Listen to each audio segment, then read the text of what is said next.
Hey guys, welcome back to today's video. Today is Wednesday, July 1st, 2020, and today I'm going to be doing my 2020 presidential election prediction. So I'm doing these every 2 weeks up until the general election actually occurs in November.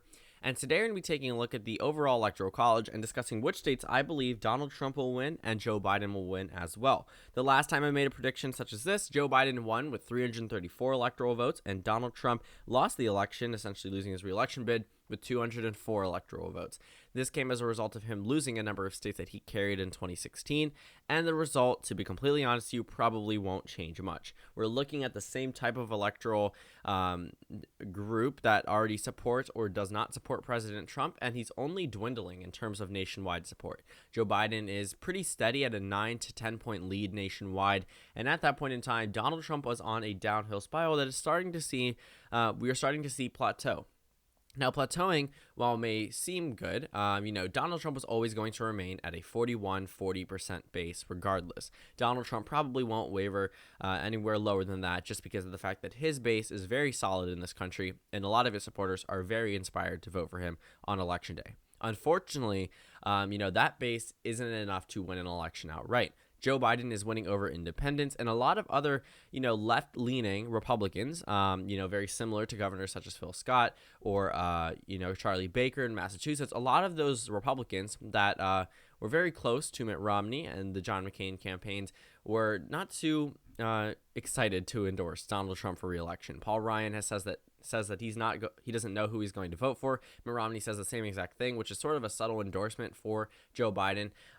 Speaker John Boehner said the same exact thing. Carly Fiorina has endorsed Joe Biden. So there's a number of Republicans that are opposing Donald Trump's re-election bid, which makes it super difficult for him to even come close to, hitting where he was in 2016, which is exactly why he's at a pretty low point right now.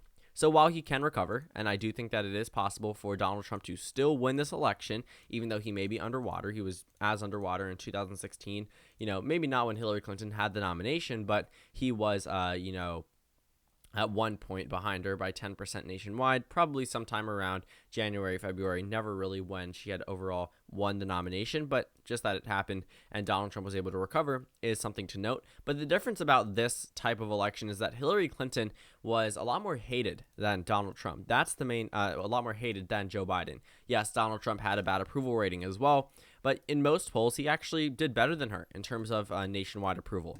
And, most of the time they just tied. Now for Joe Biden dramatically outperforms Hillary Clinton's numbers. I mean, he has a 48% approval rating nationwide. She had a 33% approval rating nationwide. So while a lot of people, held their nose and ended up voting for her because she was the eventual Democratic nominee, even though most people did want Hillary Clinton to be the nominee, there was still that 40, to 50% of the party that was in firm opposition to her. For Joe Biden, we didn't see that same exact opposition. A lot of the candidates who dropped out ended up endorsing Joe Biden, which made it easier for them to jump on his campaign early rather than later. When Bernie Sanders stayed and told the convention, it made it a lot more difficult for the Hillary Clinton campaign to focus all of her attention towards Donald Trump. She was still fighting a primary.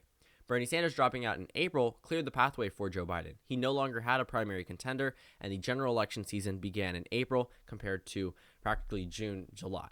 So, I think Joe Biden has had a lot more time to overall go after President Trump, but I truly believe that President Trump is single-handedly, sealing the coffin for his re-election bid, because right now he is doing the most to lose, and I mean that in the most literal way possible. Everything he says hurts him, and if the White House wants to have a chance at, coming back in January 2021, they're going to need to essentially tell President Trump to act as presidential as he did in the final 2 weeks of the presidential campaign in 2016, because that's what helped him win the Rust Belt. His, all of a sudden change in behavior and more presidential behavior. I mean, he even addressed it. He said in a rally that his campaign was telling him, you must stick with this, and he was laughing about it, but in all honesty, he must stick with it. And I don't think that tactic will work now, because after 4 years of, treating the White House like a campaign, essentially, which is, I wouldn't say me attacking President Trump. Presidents do that. That's essentially their main purpose if they don't already have a second term. But I will say that the American public isn't exactly too receptive or, positively receptive as they were in 2016 towards Donald Trump. Again, Donald Trump may have had a low approval rating, but before election approval ratings and, current presidential approval ratings are not the same thing.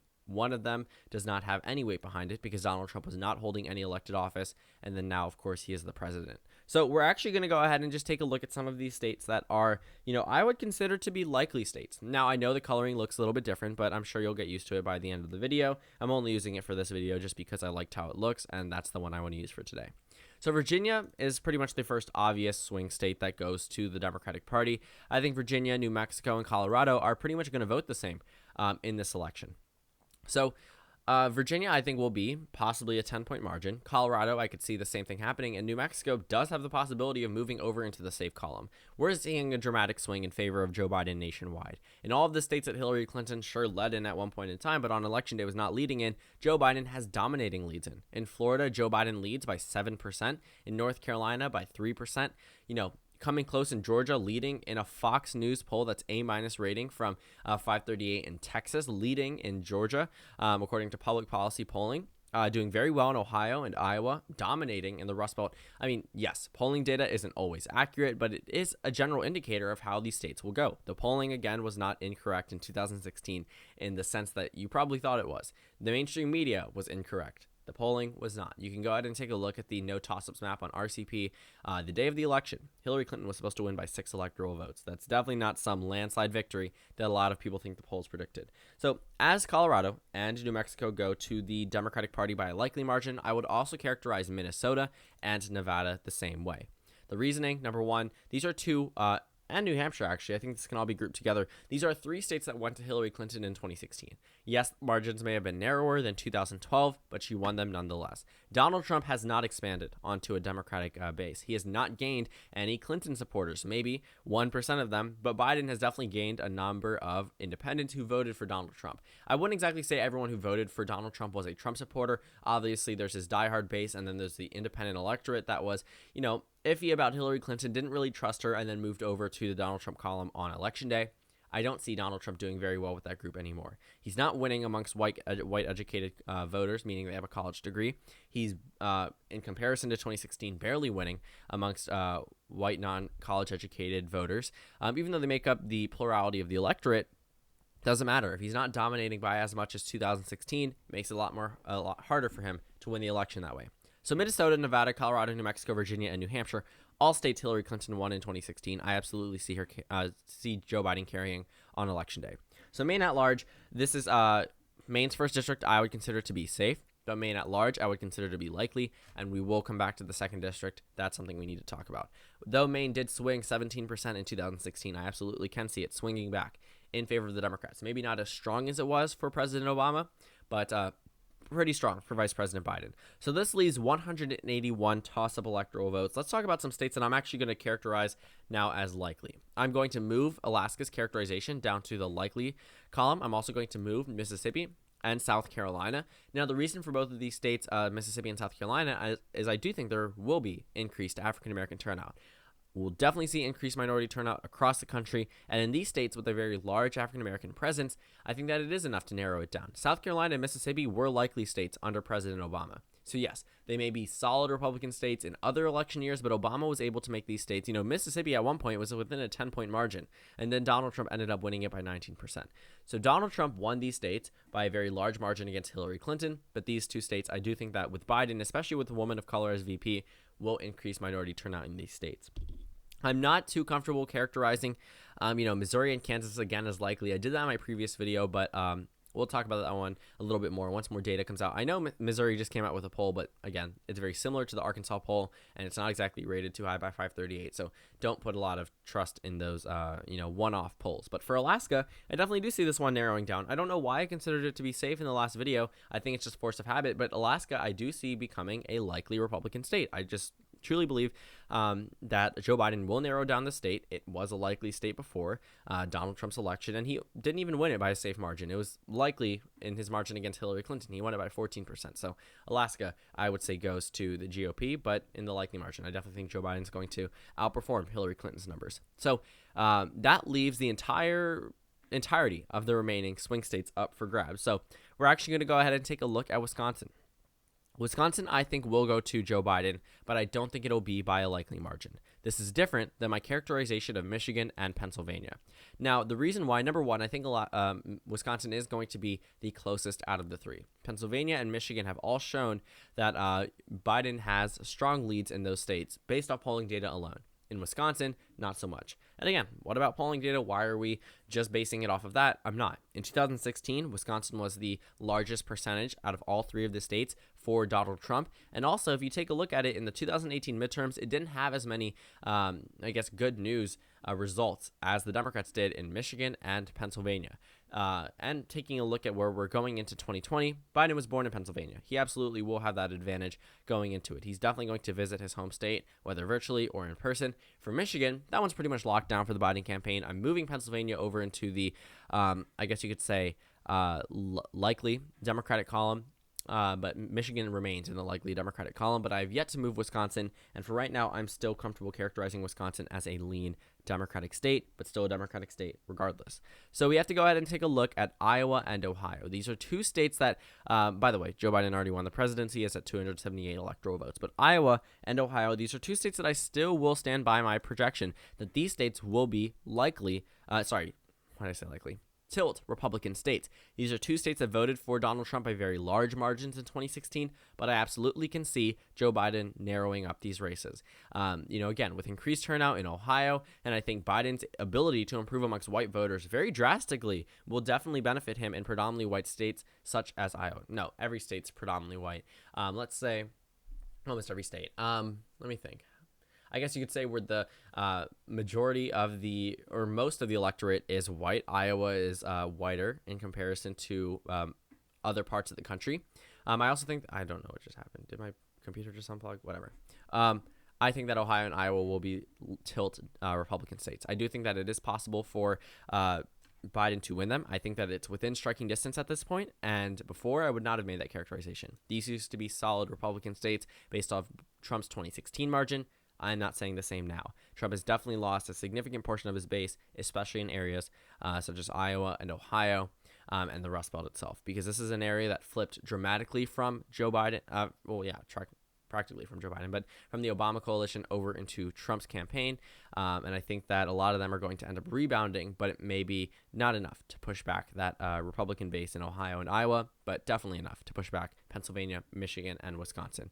So, as we go ahead and take a look at the South, we also have to take a look at Georgia a little bit more intently. Georgia, I'm actually going to move the characterization from lean to tilt. I think that Georgia is going to be within a couple percentage points, and I think on election day it could possibly narrow up to just a percentage point. Joe Biden leads in the most recent data we have here, but I'm not just going to stick by that. I do think Georgia will still go to Donald Trump, but I do think it'll be a lot narrower. We're talking about a state that has a very solid Republican history, and yes, increased African-American turnout will help, but there also will be increased white turnout. And while this state did not like Donald Trump in 2016, they still voted for him by 6%.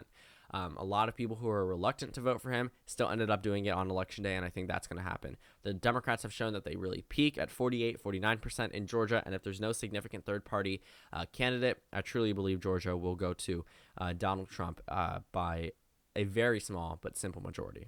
So for North Carolina, this is a state that I actually characterize as a tilt Democratic state that I'm going to move over into the lean Democratic column as well. I'm also going to characterize Florida as another lean Democratic state. Now, I know this is surprising seeing North Carolina moved out of the tilt column. I really only characterize it as tilt Democrat or Republican, sometimes lean Republican, but seeing it as a lean Democratic state seems pretty surprising.